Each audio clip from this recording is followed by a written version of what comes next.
Friends, हमारे YouTube channel RS help में आपका स्वागत है। तो आज हम लोग बहुत ही प्यारा भजन सीखेंगे और बहुत विरह गीत है ये। एक फ्रेंड्स का कमेंट था जो इस गाने का जो है वो नोट्स आप बताएं। तो पहले हम लोग थोड़ा सा म्यूजिक के साथ इस गाने का आनंद लेंगे और इसके बाद जो है स्टेप बाय स्टेप मैं आप लोग को बताऊंगा, ताकि कोई भी एक बार में ही आप लोग इसको आसानी से बजा सकें, कोई वीडियो आपको देखने की ज़रूरत न पड़े। तो चलिए शुरू करते हैं। गाने का बोल है कि आचरा भीज गइल बा नैनवा के नीर से। जब बजरंगबली गए थे सीता जी से मिलने के लिए, तो जब लौट रहे थे तो सीता जी अपना विरह कैसे प्रस्तुत करती हैं, यही इसमें है। तो चलिए देखते हैं। यहाँ से स्टार्ट करना है गाना को। कि आचरा भीज गइल बा नैनवा के नीर से। कि आचरा भीज गइल बा नैनवा के नीर से। रघुनंदन के पीर से ना। म्यूजिक डाल देते हैं। कि अचरा भीज गइल बा नैनवा के नीर से। कि अचरा भीज गइल बा नैनवा के नीर से। रघुनंदन के पीर से ना। अचरा भीज गइल बा नैनवा के नीर से। रघुनंदन के पीर से ना। कह हनुमान, कह हनुमान कहिया है भगवान। कह हनुमान कहिया है भगवान। कह हनुमान कहिया है भगवान। कह हनुमान कहिया है भगवान। तो जाके कहिया विपतिया कौशल राजा धीर से। रघुनंदन के पीर से ना। तो जाके कहिया कौशल राजा धीर से। रघुनंदन के पीर से ना। दुखवा सहले न जाता, दुखवा सहलो न जाता, अब तो रहलो न जाता। दुखवा सहलो न जाता, अब तो रहलो न जाता। दुखवा सहलो न जाता, अब तो रहलो न जाता। दुखवा सहलो न जाता, अब तो रहलो न जाता। कि कैसे कहीं अपना मानवा के तीर के। रघुनंदन के तीर के ना। कि अचरा भीज गइल बा नैनवा के नीर से। रघुनंदन के पीर से ना। तो म्यूजिक को स्टॉप करते हैं, फिर हम लोग स्टेप बाय स्टेप इसको देखते हैं। यहाँ से स्टार्ट करना है। आचरा भीज गइल बा नैनवा के नीर से। फिर वो देखिए, स्लो में बताता रहा। आचरा, यहाँ से बोला आचरा भीज गइल बा नैनवा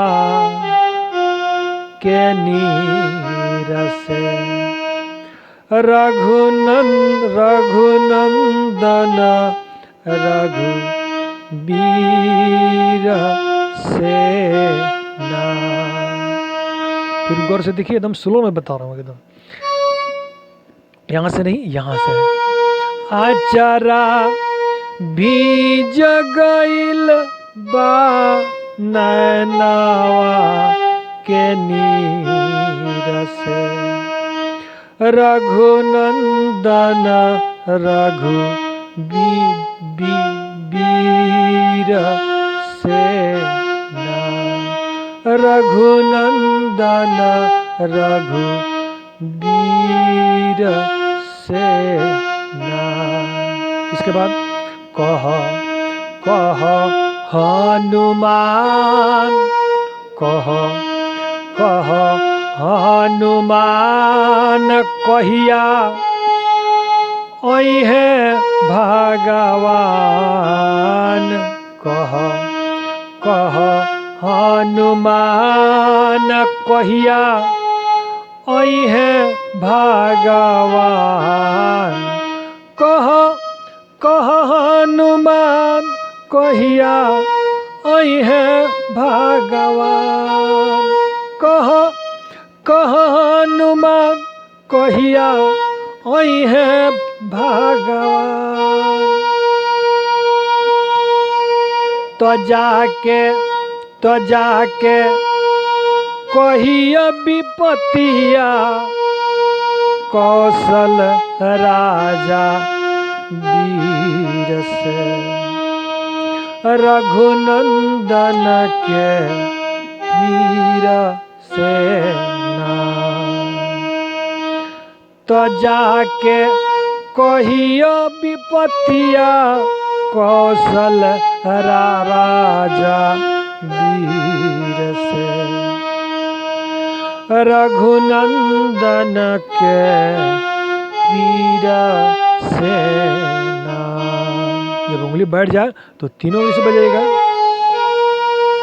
अचरा बीज गइल बा नैनवा के नीर से अचरा बीज गइल बा नैनवा के नीर से रघुनंदन के पीर सेना।